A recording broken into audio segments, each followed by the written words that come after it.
Chairman,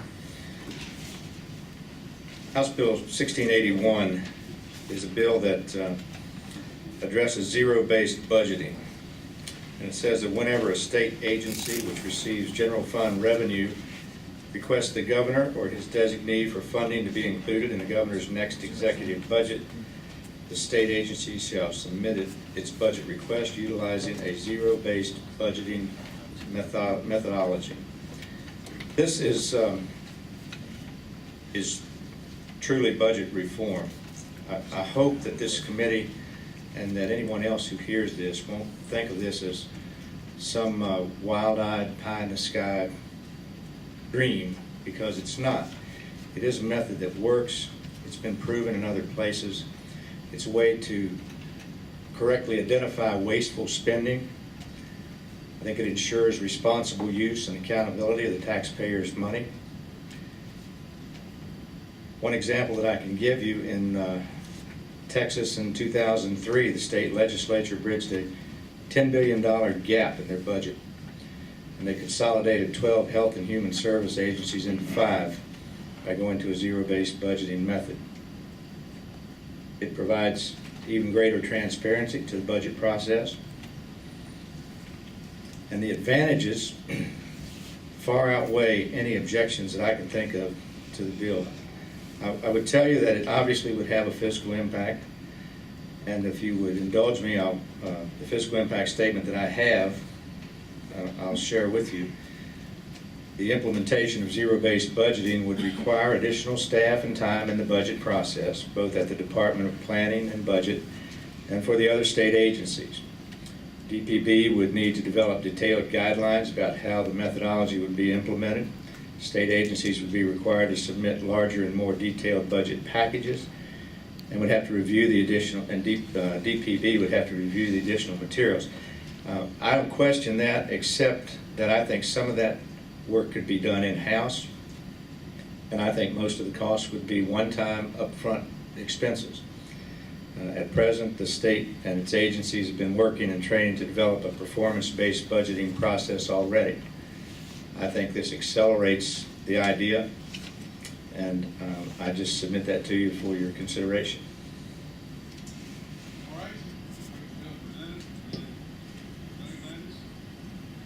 Bill, you mentioned Texas. Does their entire budgeting system work off of a zero-based budgeting, or it sounded like they found some savings, but it wasn't clear whether the entire system, at least from your comment, whether their entire system is zero-based budgeting. Mr. Chairman, Delegate Landis, the 2003, it's my understanding that they used a zero-based budgeting method for the entire budget, but they realized $1 billion of that savings in the area of health and human services by consolidating 12 agencies into 5. Are they continuing to use their zero-based budgeting as a policy? Yes, Mr. Chairman, I believe they are. If I could just say one other thing. This type of budgeting methodology gives us a budget that is based on need. It doesn't mean that every budget's going to shrink. I think, in fact, there would be some budget increases. I think areas like mental health and social services might even see their budgets get bigger. Overall, I think there'd be a significant savings. And we'd be building a budget based on need rather than on how much an agency spent the previous year.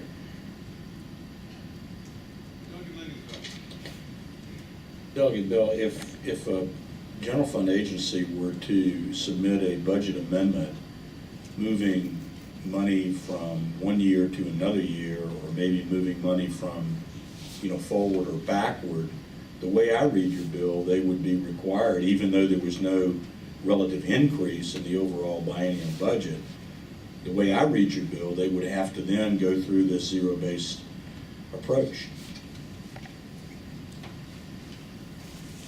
Mr. Chairman, that's possible. I have not addressed that myself, so I'm not sure. I think we would have a situation where you'd have a set of, even in this method, you have a set of fixed costs and affects a set of variable costs in the budget. So Chairman. Well, I mean, I would just observe, and I think Mr. Van Lincoln is probably in a better place to speak to this than I am, but my memory serves me correctly, we frequently see money moving back and forth year to year depending on executability, on changes in programs. I mean, I'm just wondering, even though there's not a net increase in the overall authorization for a particular line, there may be some efficacy in reapportioning the money into different years. I mean, maybe I'm off base on that, but I've seen that quite frequently. What I see more often is agencies transferring money between programs. If that's what you're talking about, a technical adjustment of some sort. Well, I think so. It could be read. I mean, if it's a funding request, then it's going to tripwire the requirements of this bill. I think that would be somewhat disruptive, frankly speaking. Mr. Chairman, I think one of the things that would happen, and one of the intents of this bill, is that we would eliminate the need for some of that kind of movement within the budget.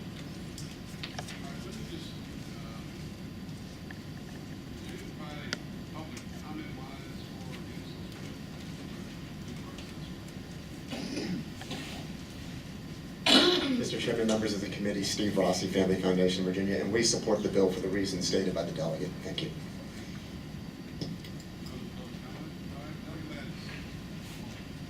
Just a couple more questions for Delegate Bell. Dan, did you want to address? Well, I wasn't sure if there was a question that you had. The director of DPV? Director have a comment with respect to this, since he's going to be taxed by it? We don't have a position on the bill, but I think it's important. One piece of clarification, the way I read the bill, it does require that whenever an agency has a request, so it would be in effect all agencies, as they come forward with a new biennial budget, or as a new biennial budget is developed, every agency would have to develop a zero-based budget.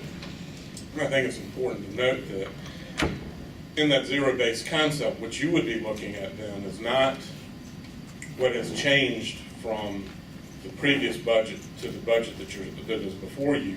You would be looking at a budget from the ground up. So you wouldn't be seeing amendments or changes in cost.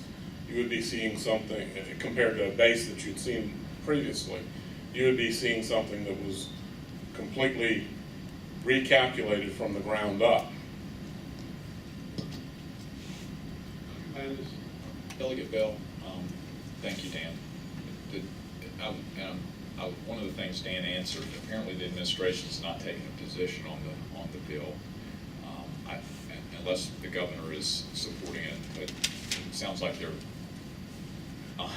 taking a position. Okay. I haven't heard from the governor. Secondarily, given what Dan just said, doesn't that give actually, and I know the intent is a good one, and I understand local governments it's worked, and in Texas it's worked. The one concern I had with the way the bill is drafted is it talks about methodology. Methodology is very important. If we're doing it like Texas and are successful, that's one thing. If DPV and the state come up with a methodology, and since they're the ones responsible for it, that kind of takes the legislature out of the picture a little bit, doesn't it, in developing that methodology? The way it's just worded right here. Well, I certainly didn't see it that way, Mr. Chairman, sorry. Certainly didn't see it that way, but raise a point, at least a point of argument, I didn't see it that way. Okay. Chairman, and then the other question I've got, and maybe I just need to understand how this works a little bit better, but from what Dan just said, one, we've got a biennial budget. I understand it only impacts the biennial budget. So what and how do you deal with, like this year, changes to the budget? Do the agencies, and I think that's what Scott was getting at, do the agencies base their request, or do members base their request on kind of going back to what the zero base should be? I'm trying to get my, and and maybe it's just because I'm tired, but I'm trying to get my head around how it would work in the second year of the buy-in related to the basis being started with the zero base for the biennial budget. I think, Mr. Chairman, if I understand what you're asking for, I think Mr. Van Linton sort of addressed that when he said that these agencies move money around within themselves all the time. They don't come back and create a new budget each year of the biennium. So I see this working the same way.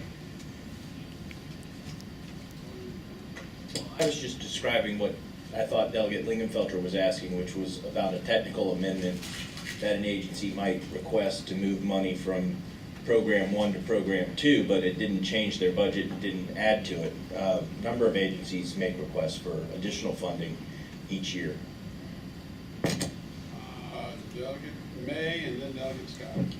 And what we're just discussing here puzzles me also, and that is, it's sort of a bootstrap arrangement.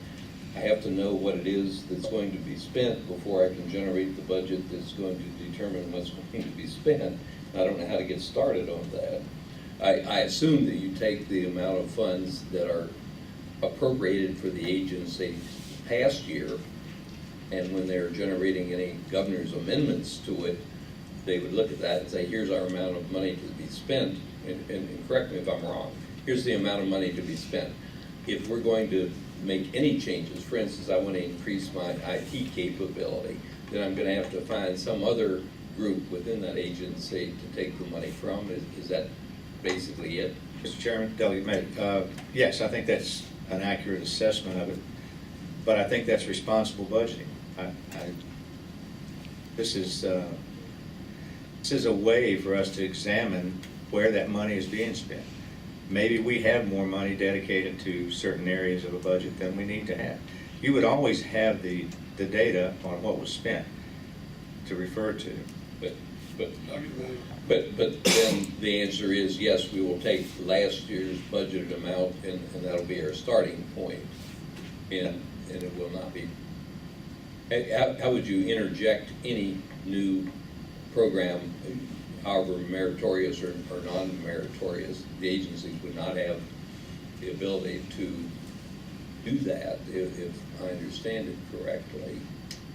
Mr. Chairman, last year's spending wouldn't necessarily have to be the target. It could be a benchmark. That doesn't have to be the target that you shoot for. As I said earlier, it doesn't mean that budgets would never, ever expand. If there's a need, then you would budget for it.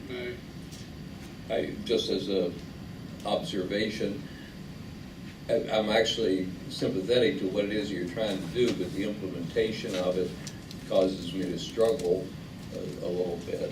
So I'll leave it at that.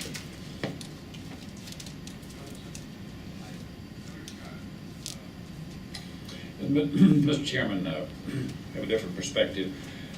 You know, I served in local government for a long time before I was elected to the General Assembly, and we, back in the days of Robert McNamara, zero-based budgeting sort of attaches itself in my mind to his efforts, and frankly, in spite of the fact that it sounds pretty good, I didn't have a very high opinion of it. It seemed to me that we were able to do our local government business pretty well, and I never found real essential value in zero-based budgeting. So I guess I'm not with you on this one. Yeah, Delegate Bell, the other question, and again, the methodology is the main concern I have. I think I understand the concept and how it potentially would work, but the reason the methodology is so important and how that is crafted, one, I think we've been giving Dan a lot of say that we may not want to do, just as a legislative body. Secondarily, the other thing that I think to think about is how are you going to treat ongoing obligations that the Commonwealth is committed to? Because if you say you have a zero-based budget, I think the intent is, and the practical application would be, you start from the beginning and you build. And I think you stated that very clearly, and apparently that's what Texas does. Maybe I can get with you at some point and see how Texas has done theirs. But I know for economic development, we make commitments to businesses on an ongoing basis. We don't start over. In other words, that commitment is there. We have to appropriate it every year, but I'm also want to know from a methodology standpoint how those contracts basically that the state has through the Appropriations Act would be potentially impacted.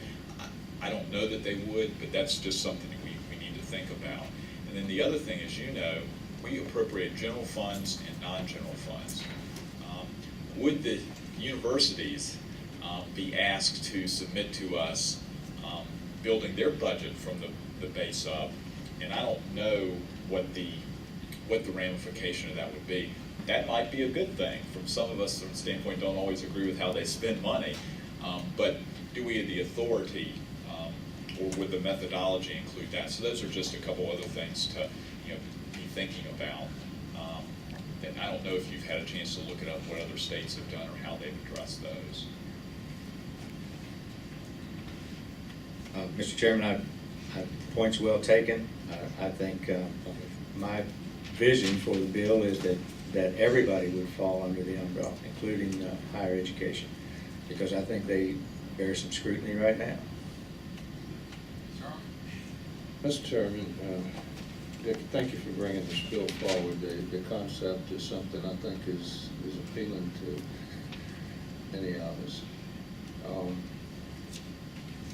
I think what I've heard in my own conclusion too is there's some issues here with this specific bill and methodology and some things perhaps that you need to further address before we move forward with it, especially the methodology area. And I think fleshing out the concept and developing some broader support across the community would be helpful too to further pursue this. But I have to conclude, Mr. Chairman, it's not ready, so I'm going to move TDI on this morning. You say one thing. I'm curious, you know if our governor's reform commission is actually impacting this? Not to my knowledge. Governor's office is aware of it, but that's all I know. Mr. Chairman, that'd be Dickie, that'd be one of the first places I'd start to try to call this, support. And accordingly, Mr. Chairman, I'd like to make a substitute motion as we lay it on the table so that it could be presented to the Governor's Reform Commission, just for by letter. Second. All right, I we second have a that motion to lay the bill on the table with the request to letter to the reform commission, so these things should be. That motion is not debatable. All in favor, please say aye. Aye. All opposed? Thank you, Mr. Chairman. Members of the committee, I appreciate it.